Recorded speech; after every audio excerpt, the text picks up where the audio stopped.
This is a cuckoo village. They have an ancient tree called the money tree that produces money and gold whenever it rains. It has never been cut down and it has existed for many generations. Because of this tree, the people of this village were very wealthy and no other village could be compared to them, but they had a very greedy king called King Omina. He was always happily looking forward to the day it would rain so that he would be the first to take all he wanted. He would tell his guards to stand by the tree and stop anyone that wants to take the money and gold. While sitting on his throne one day, he was thinking to himself, I am the richest and most influential person in this village. I have so many wives, children, cattle, goats, and farm produce, but my happiness can only be complete when I have the money tree all to myself. I don't want anyone in this village to be as wealthy as I am. I want everyone's finances to be under my authority. I want to be in total control of the money tree. So he made a decision to look for ways to make the tree become his own permanently. He called his diviners and asked them how he would make the money tree his own, but they told him it cannot be possible because it was a gift from the gods to the community and no one can own it for himself. He was told that if he tries anything, the consequences will be severe. King Omina was saddened by the news, but he refused to give up. He was willing to do anything to make the tree his property and didn't care about the consequences. The first thing he did was to build a hut beside the tree and place a guard in it to stop the villagers from going there. He also ordered the people never to go to the tree without his permission. The people were also told the quantity of money and gold to take, and they were made to bring half of what they've collected to him as homage, and anyone who refused would be flogged 21 times. This new rule caused a big controversy in the village, but the people knew they had to obey because flaunting the king's order was not acceptable. King Omina was happy because he was gradually gaining control over the money tree and the people. His diviners visited him and warned him to stop his maltreatment towards his people, but he refused and told them that as the king of the village, he has total control over the money tree and the people. One of his wives, Queen Onom, was fully in support of him because she was enjoying everything that was coming to them.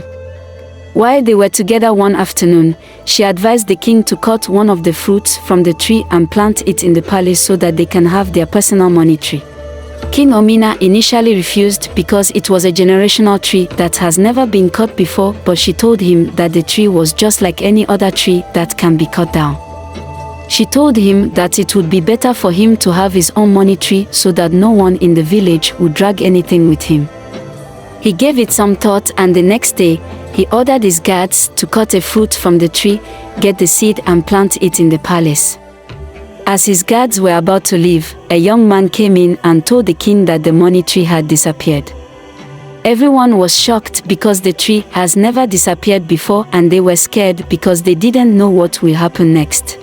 King Omina sent his guards to confirm the report, and after they left, he started thinking of how everyone in the community, especially him, would survive without the money tree. He was troubled because the money tree was their only source of wealth and its disappearance would only make him poor. He sent for the diviners, and when they came, they asked him if he cut out any part of the money tree. He told them that he was about to do it before the news of the tree's disappearance came. They told him that the tree disappeared because someone cut out a portion of it. They said that no part of the tree has ever been cut because of the covenant their ancestors entered with the gods of prosperity, and they went ahead to tell him the story of the money tree.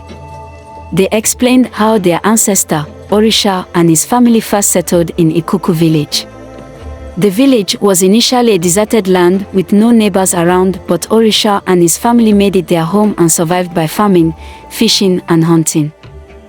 Some years later, when his wife went to the stream to fetch water, she saw some golden seeds by the river bank. She picked the seeds, and when she got home, she showed them to Orisha. They decided to plant them at the back of the house, and while planting, it started raining. When they woke up the next day, the tree had grown and everywhere was filled with money and gold. An old man appeared and told them not to panic because he had decided to favor them.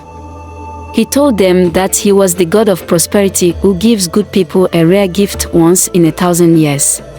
He said 1,000 years had passed and Orisha's wife found the golden seeds because it was time for him to bestow his rare gift to people again. He told them that as long as the tree was in their possession, they would never lack and they would have the money and gold whenever it rains. Before he left, he warned them never to cut any part of the tree because if they do, their connection to the source of prosperity will be broken and the tree would disappear.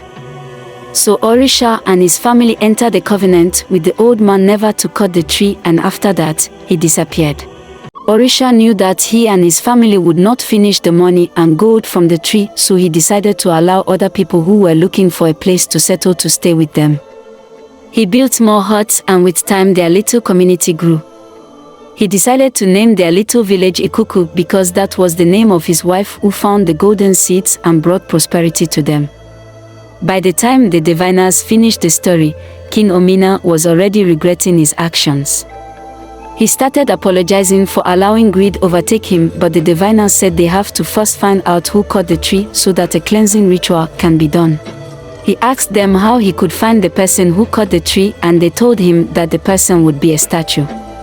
He called his guards immediately and told them to go to every house in the village and find a human statue. For hours, they searched every hut but couldn't find anything. He also told them to search the palace, and when they did, they found a statue in Queen Onom's room, but she was nowhere to be found. They brought the statue to the king, and when they looked at it well, they saw that it was the queen. The diviners started the cleansing ritual immediately, but it was already too late for the queen because she couldn't become human again.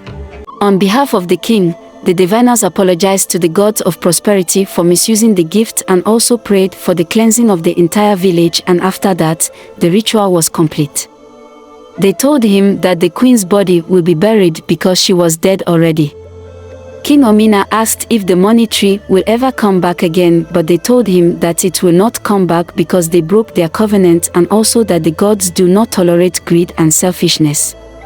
He was regretting his actions and was really angry with himself for allowing greed consume him.